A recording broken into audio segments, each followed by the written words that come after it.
28 diena. Vaizdo formavimas. Deklaravimas. Kad minčių forma užsifiksuotų materialioje tikrovėje, reikia ją nuolat atkurti. Galbūt jūs nepatikėsite, kad viskas taip paprasta. Nesudėtingas darbas ir jokių burtų.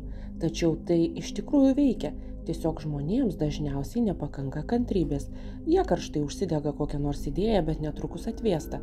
Kad būtų materializuotas sumanymas, reikia gana ilgai žiūrėti mintyse tikslinę skaidrę.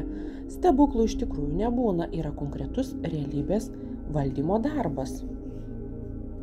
Aiškinimas. Jeigu protas neprieštarauja tam, ką liepia širdis, tai atsiranda nesuvokiama galia, išorinis ketinimas, kurį materializuoja variantų erdvės sektorius, atitinkantis minčių vaizdą. Sielos ir proto vienovėje šis vaizdas įgauna aiškius kontūrus ir todėl tučtuojau įsikūnija tikrovėje. Pasaulis tiesiog sutinka su tuo, ką jūs apie jį manote.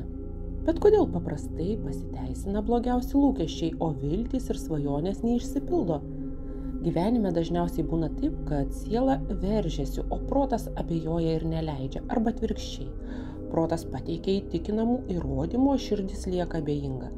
Kai vienovė pažeidžiama, vaizdas būna neryškus, jis tarsi dvejinasi. Siela nori vieno, protas tvirtina ką kita.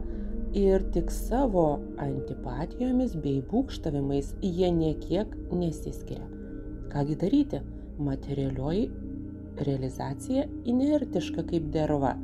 Šią tvirtovę galima paimti ilgą apgultim.